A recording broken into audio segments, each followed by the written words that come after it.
बर्तनों के टूटने की आवाज ने मेरी नींद खोल दी। जहां सूरज की पहली किरण नई उम्मीद और नए सपने लेकर आती है, वहीं मेरे लिए हर रोज मायूसी का दरवाजा खोलती है। जबान से निकलने वाले अल्फाज जहां हिम्मत बढ़ाने का काम करते हैं, वहीं मेरे हौसलों को चकनाचूर कर जाते हैं।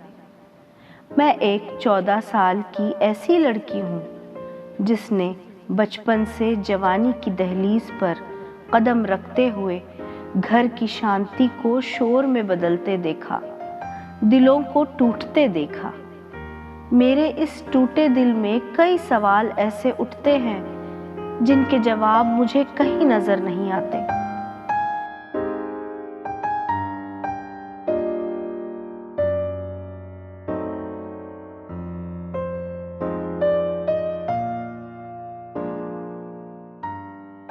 क्या इस दौड़ती भागती जिंदगी के पीछे खुशहाली भी है?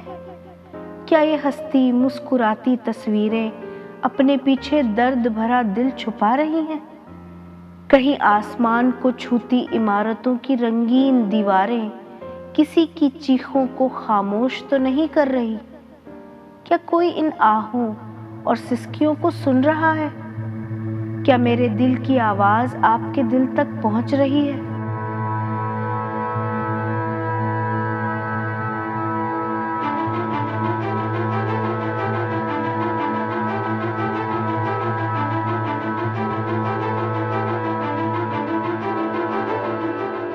ये आवाज़ सिर्फ एक बच्ची की नहीं है, बल्कि कई लोग ऐसे हैं जो अपनी तकलीफ और जज्बात को शब्दों की डोर में नहीं पिरो पाते।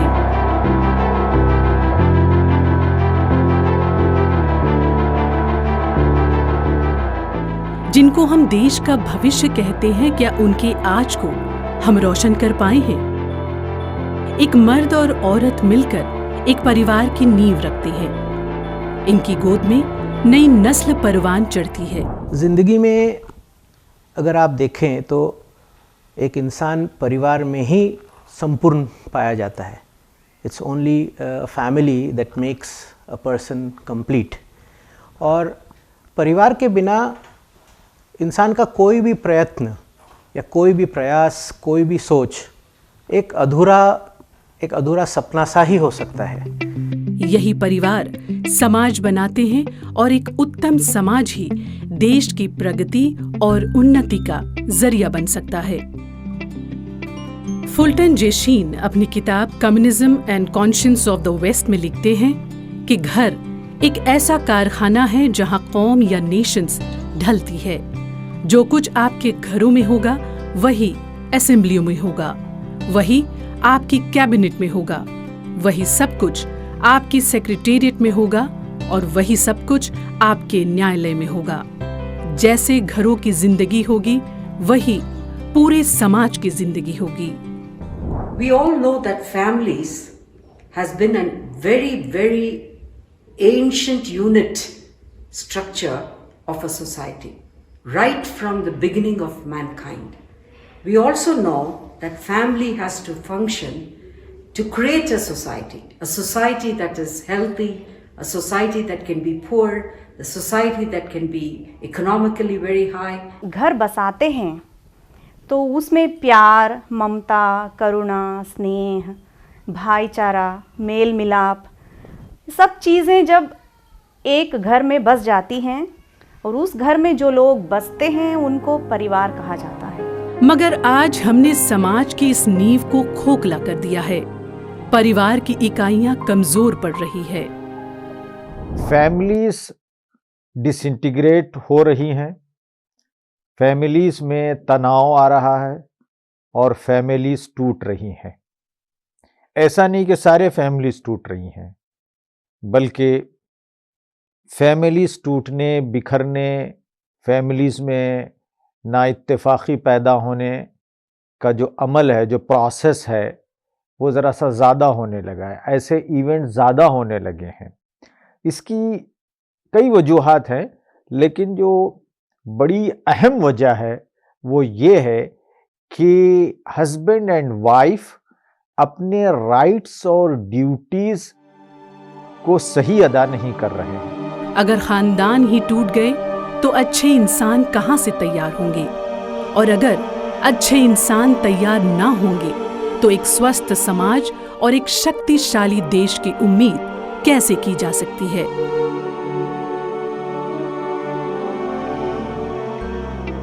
मदर टेरेसा से किसी ने पूछा कि दुनिया में शांति कैसे आएगी? जवाब मिला कि घर जाओ और अपने परिवार से प्यार करो। इंसान की जिंदगी में खानदान की बड़ी अहमियत है, जिसकी हकीकत को समझते हुए जॉर्ज बर्नार्ड शॉ ने कहा, "A happy family is an earlier heaven." बच्चे की पहली शिक्षा परिवार से ही प्रारंभ होती है और इसके लिए हमारे यहाँ पर जो माता है उसको पहला गुरु माना गया है और बच्चे का सबसे ज़्यादा संबंध जो है अपनी माता से ही रहता है। 9 महीने उसका जो संबंध है वो माँ से अधिक है बाकी दूसरे लोगों से, क्योंकि 9 महीने वो माता के पेट में रहता है। और इसके लिए परिवार से जो उसको संस्कार मिलता है वह संस्कार उसके सारे जीवन भर काम में आता है।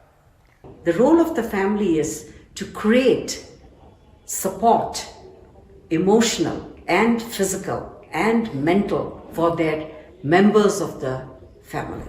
Secondly, their function is also to give an identity to the members of the family in the society. Thirdly, their function, which is very, very important, is to regulate sexual behavior of these members of the society. Michael Norwick, he said that family is the first, the most important and the most original and the best department of health, education and welfare of human beings. लेकिन हम देखते हैं कि परिवार की धरोहर और नींव को मनुष्य की लापरवाही ने बर्बादी की कगार पर ला खड़ा किया है। Governments all over the world, any kind of governments, are worried about the way the family values are deteriorating and which are influencing the destruction of a moral society. Now, in this case, one of the judges was asked, in the last 40 years, sir, what is the greatest challenge you have faced in your career? The judge paused, looked at that person, and he said that the most important challenge that I faced in my career is the deterioration of a family structure. सपना तो सबका यही होता है कि घर शांति का केंद्र हो, मगर इस सपने को पूरा करना हर सदस्य की जिम्मेदारी है। हम अपने संस्कारों पर ध्यान नहीं दे रहे, अपने कर्तव्यों पे ध्यान नहीं दे रहे। हमारे फैमिली में जो मेंबर हैं, मान लीजिए मैं पिता हूँ, तो पिता अपने कर्तव्य पे ध्यान नहीं दे रहा कि मुझे अपने बच्चे के साथ कैसा व्यवहार करना चाहिए, मुझे अपना कैसा कर्तव्य। अगर हर एक मेंबर, चाहे वो माँ का रोल हो, चाहे पति का हो, चाहे पिता का हो, चाहे बच्चे का, हर एक अपने रोल को समझ ले। समाज में एक बड़ा रॉन्ग कॉन्सेप्ट आम हो गया है कि बच्चे जब छोटे होते हैं, स्कूल्स को जाते हैं, तो ये कॉन्सेप्ट है कि बच्चों की तरबियत, बच्चों की नरिशमेंट और पेरेंटिंग, बच्चों की ट्रेनिंग का काम माँ का है। ऐसा नहीं है। जितना काम माँ का है उतना ही काम बाप का भी है। आजकल हम न्यूक्लियर फैमिलीज में रहने लगे हैं, लेकिन हम जॉइंट फैमिलीज के इम्पोर्टेंस को भूलते जा रहे हैं। जॉइंट फैमिलीज में थोड़ी जिम्मेदारियां होती हैं, लेकिन उसके बहुत सारे फ़ायदे भी होते हैं। पेरेंट्स जब वर्किंग होते हैं और स्पेशली जब आपका बच्चा अकेला होता है, तो ग्रैंड चिल्ड्रन के साथ जो बच्चे की जो बॉन्डिंग होती है, ग्रैंड पेरेंट्स से उन्हें जो बच्चे को जो संस्कार मिलते हैं, जो माहौल मिलता है, वो आगे चलकर बच्चे के डेवलपमेंट में एक बहुत बड़ी भूमिका निभाता है। और बच्चे में कहीं कहीं जब माँ बाप बिज़ी होते हैं और एक जो वॉइड, जो एक गैप बच्चे में, जो अकेलापन जो होता है, उसकी कमी दादा दादी का प्यार, दादा दादी का संस्कार और उनका गाइडेंस उसको बहुत हद तक पूरा करता है। जॉइंट फैमिलीज़ में बच्चों को रिश्ते निभाना वो आता था। वो देखते थे कि परिवार में कैसे भाई बहन आपस में मिलके रहते हैं, कैसे एक दूसरे के विषय में सोचते हैं, कैसे जिम्मेदारियों को बांटते हैं परिवार में, और बच्चे कैसे अपने आप को सुरक्षित महसूस करते थे परिवार में। भौतिकवाद यानी मटीरियलिज्म ने भी रिश्तों में दरारें पैदा कर दी है। हर एक को अपने ही आराम और सुख की फिक्र खाई जाती है। अपने सगे भाई बंधुओं की तकलीफ और दुख से अक्सर अब लोगों का कुछ लेना देना नहीं रहा।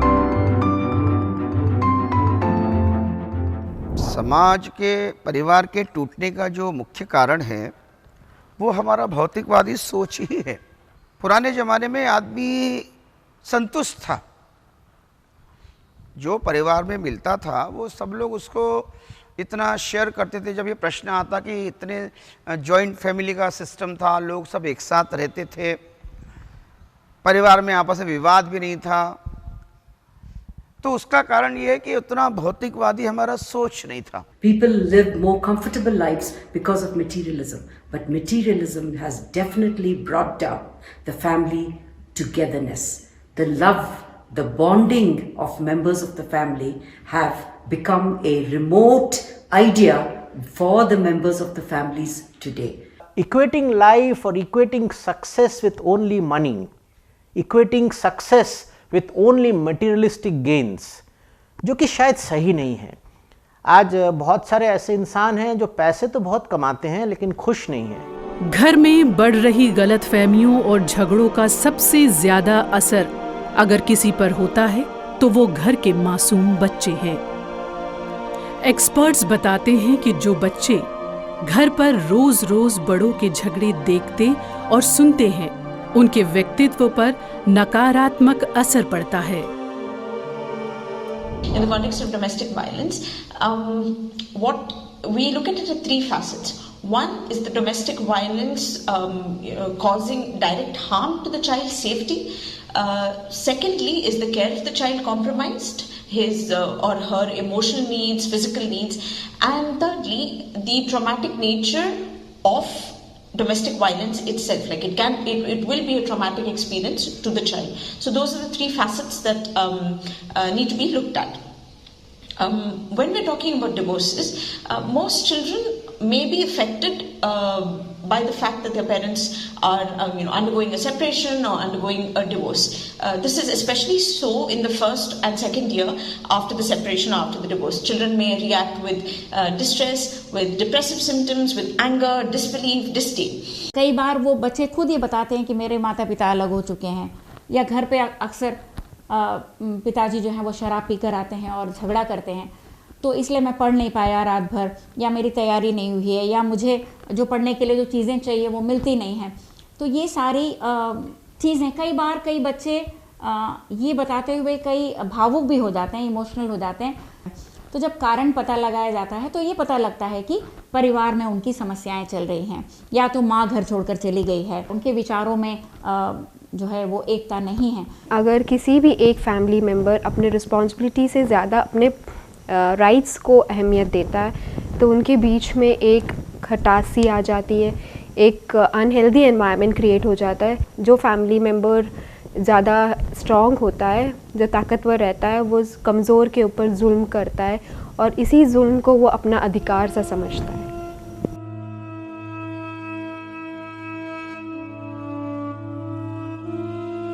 कोविड-19 लॉकडाउन के दौरान घरेलू हिंसा की जो वारदातें सामने आई हैं, उनमें भी महिलाओं और लड़कियों पर अत्याचार की तादाद ज्यादा है।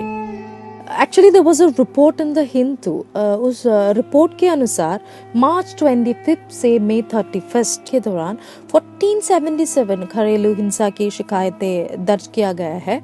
ये सब 68 दिनों की रिपोर्ट है, मगर ये स्टैटिस्टिक्स लास्ट 10 इयर्स में सबसे ज्यादा है।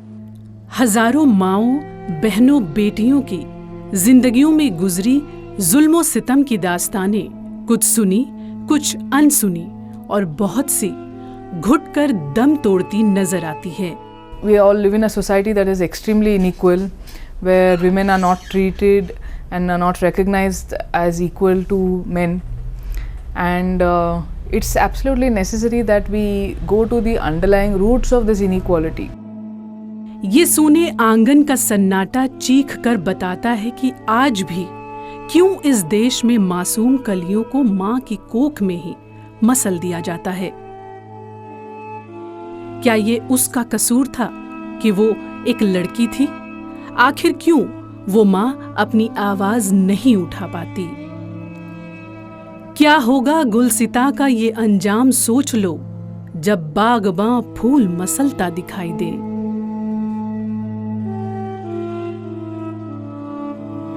समाज की गैर जिम्मेदारियों की एक और तस्वीर उन मासूमों के चेहरों पर दिखाई देती है जो प्यासी नजरों से सवाल करते हैं। टूटे समाज का एक और दृश्य ओल्ड एज होम्स है, जिनकी चौखटों पर बूढ़ी थकी आंखें अपने बच्चों का इंतजार करती है। माँ बाप का दर्जा बहुत बड़ा है, बहुत आला है। माँ के पैरों के नीचे जन्नत होती है, बाप जन्नत का दरवाज़ा होता है। तो जो माँ बाप बने हैं उनके लिए आपके पास क्यों जगह नहीं है?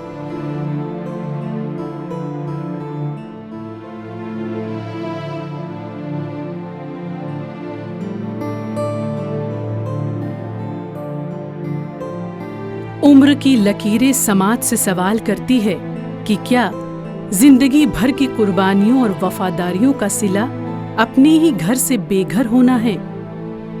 आंधियों से बचा के रखो अपने आंगन का बूढ़ा शजर, ये शजर ही अगर मिट गया तो कहानी सुनाएगा कौन? समाज की बिगड़ती हालत से देश का भविष्य भी अछूता नहीं रहा। अपने भविष्य की चिंता को लेकर उम्मीद और खौफ के बीच डगमगाते कदम सरों को झुकाए और अपनी आंखों को गैजेट्स में डुबाए इंसानों से दूर होते चले जा रहे हैं। आंखें दिलों का आईना होती है। गैजेट्स के आने से पहले इंसान एक दूसरे की आंखों को पढ़ा करते थे, मगर अब आई कांटेक्ट के सारे रास्ते बंद हो गए हैं। आज की नौजवान नस्ल मगरिबी सभ्यता से असर लेकर अपने आप को जिम्मेदारियों से दूर रखना चाहती है। शादी के बंधनों से आजाद रहने की बढ़ती सोच ने adultery, live in relationship, pornography, free availability of sex के बाजारों को आसान और शादी को मुश्किल बना दिया है। तमाम खिदमात को जैसे खाना, पीना, जिनसी ज़रूरत, सेक्स, पीस ऑफ माइंड घर के बजाय बाजार से पूरा करने की कोशिश हो रही है। ऐसा नहीं है कि मसाइल के हल के लिए सोचा नहीं जाता, मगर बहुत सोच समझकर जब भी कोई कानून बनता है तो उसे तोड़ने की हजारों तरकीबें इजाद कर ली जाती है। सख्त कानून के बावजूद domestic violence, female foeticide, rapes में कोई कमी नहीं आ रही। पढ़ी लिखी एक बेटी, एक बहन जो किसी खानदान की बेहतरीन बुनियाद बन सकती थी, उसकी इज्जत को तार तार कर मौत के घाट उतार दिया जाता है। ये समाज की कौन सी सोच का नतीजा है? इससे पहले कि पानी सर से ऊपर चढ़ जाए, हमें समस्या की गंभीरता को समझना होगा। मौजूदा हालात खतरे की घंटी बजा रहे हैं। समाज के सोचने समझने वालों के दिलों पर दस्तक दे रहे हैं कि इन कठिन समस्याओं के कारणों को गहराई से जानें और खुले दिल से इनके समाधान की कोशिश करें। The women's wing of Jamaat-e-Islami Hind has decided to organize a campaign under the theme Strong Family, Strong Society, because we understand that only by strengthening families we can have a strong society. Only by creating a very conducive environment within the families we will be able to nurture future generations and develop their natural talents in such a way that they will become contributing members of society. This campaign that has been taken up by Jamaat-e-Islami Hind, the women's wing, on a strong family, strong society, to this campaign, I have a few words. Firstly, let me say that it's great that the women's wing has taken this up. The need of the hour is for women to come out, women to be taking up issues and putting forth their voices, having their voices heard. At the onset, I would like to thank the Jamaat-e-Islami Hind for the wonderful work that they are doing. In fact, this has always been on my mind, that unless the family improves, the community will not improve. Unless the communities improve, the nation will not improve. अंधेरों से भरी दुनिया में एक रोशनी की किरण 1400 साल पहले चमकी थी, जिसने सारे माहौल को रोशन किया। सारी उलझनें सुलझ गई, गुत्थियां खुल गई और इंसानियत ने चैन की सांस ली। ये मुहिम इसी ज़रूरत के पेश नज़र है। इसमें ख़ानदान से मुताल्लिक़ इस्लाम के अहकाम और इस्लाम की अक़दार यानी वैल्यूज़, इनकी तरफ पूरी क़ुव्वत से मुस्लिम उम्मत को मुतवज्जे किया जाएगा और मुल्क के तमाम इंसानों को इस्लाम की फैमिली वैल्यूज़ इंट्रोड्यूस कराई जाएंगी। हम लोगों को बताएंगे कि हमारे पैदा करने वाले ने ख़ानदान की ज़िंदगी से मुताल्लिक़ क्या तालीमात दी। इन्हीं तालीमात को समझने और उन पर अमल करने से हम अपने ख़ानदानों को मिसाली बना सकते हैं, जन्नत का नमूना बना सकते हैं। एक परिवार जन्नत या स्वर्ग का नमूना उसी वक्त बन सकता है जब इसमें बसने वाले प्यार, सम्मान, विश्वास और एहसास के बंधनों में बंधकर अपने आप को मुकम्मल महसूस करे। जब उसमें बड़ों की इज्जत, छोटों से प्यार किया जाता हो, जहां बूढ़े माँ बाप के कदमों में बैठने और इनकी सेवा का मौका पाने को सबसे बड़ा सम्मान समझा जाता हो।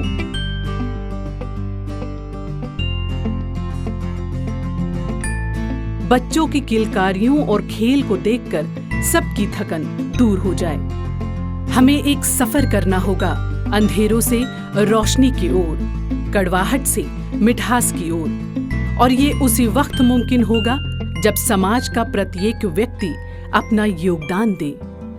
आइए हम सब मिलकर अज़म करें कि एक मजबूत खानदान बनाएंगे और उसकी हिफाजत करेंगे ताकि एक मजबूत समाज, एक मजबूत मुल्क तश्कील पा सके।